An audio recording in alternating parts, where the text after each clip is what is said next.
I have witnessed that after proof of torture, political prisoners, persecution, killings, forced disappearances, massive protest, massive exile, I have seen with my eyes and heard with my ears the countries that stand up to defend the regime of Nicolás Maduro.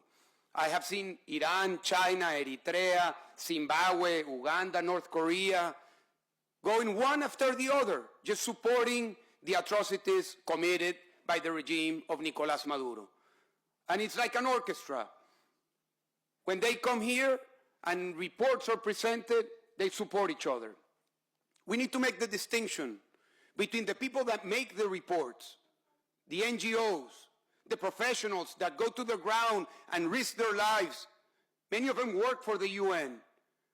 But after they present those reports, unfortunately, nothing happens. Nothing happens. It's like an orchestra that is not heard. We have seen with shock and with joy, in the case of Venezuela, the capture of Nicolás Maduro, the head of a criminal organization that was torturing and subjecting our country of millions of people on January the 3rd. Venezuelans celebrated with joy. More than 80% of the Venezuelan people celebrated the capture of Nicolás Maduro. But very early, we started to hear some objections.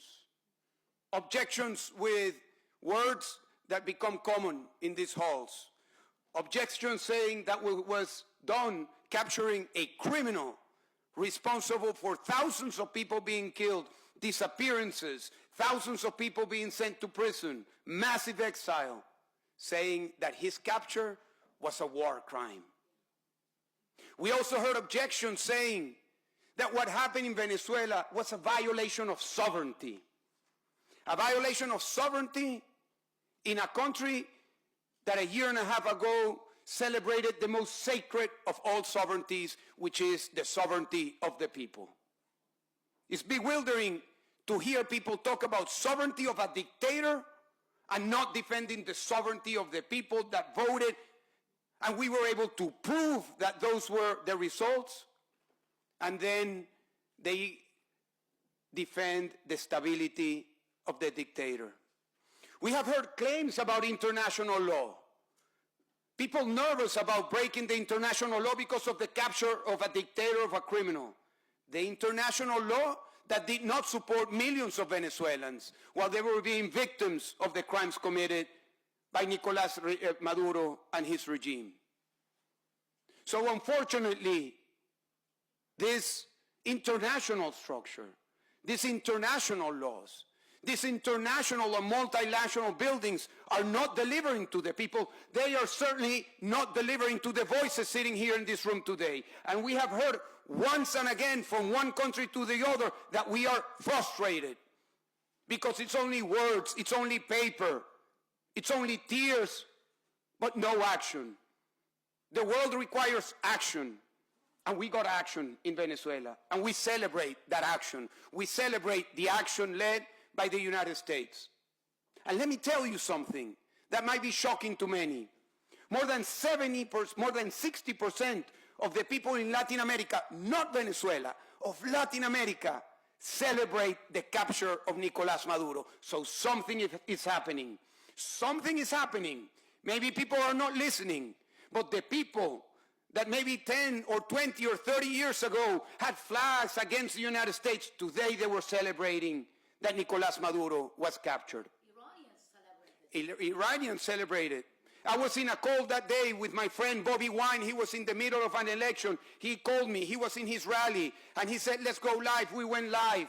And he was saying in his rally, the same way Maduro left, Museven is going to live. But what was the fate of Bobby Wine? The same fate that we had in Venezuela. He won the election, and the election was stolen. And we can go over and over with many of the other cases. But let me go back to Venezuela. Many people ask us, how are things in Venezuela? Simple, much better than they were on January the 2nd. Much better than they were on January the 2nd. But not where we hope them to be. They are not where we hope them to be.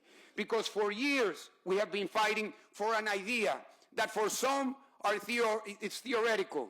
for us is vital. We have been fighting for freedom. And we understand what freedom is, not from theory, not from poetry, not from music. We learned what freedom is. I myself did when I was in a solitary confinement cell for 4 years and condemned to confinement for 7 years. And I understood that freedom is not one thing. Freedom is the sum of many things. Freedom is the possibility to do what I'm doing today that I cannot do in my country, to speak. Freedom is the possibility to move around. Freedom is the possibility to gather with whomever you want to gather. Freedom is the possibility to wear what you want to wear. In the case of Iran, Afghanistan, if women want to wear the hijab or not to wear it. Freedom is the possibility to believe in whoever you want to believe or not to believe if you don't want to believe. And we just heard that there are hundreds of thousands of prisoners because of their belief. And freedom cannot happen without democracy. And democracy cannot happen without elections.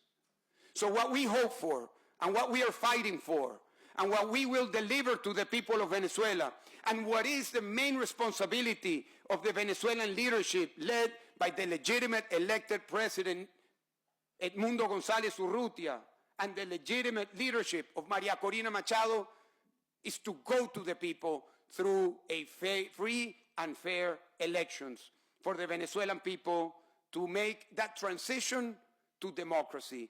That is our hope, that is our dream, that is our commitment, and that will be the good news that we will deliver to all of you. And we will know, and I'll end with this, that when Venezuela transitions to democracy, Cuba will transition to democracy, Nicaragua will transition to democracy, and the impact will be felt in Africa, in Asia, in Eastern Europe, and in the Middle East, because this fight, my dear friends, it's a global fight for freedom. So long live freedom, long live the political activists, the human rights defenders, and the women and the men that believe and give their lives to freedom, human rights, and democracy. Thank you very much.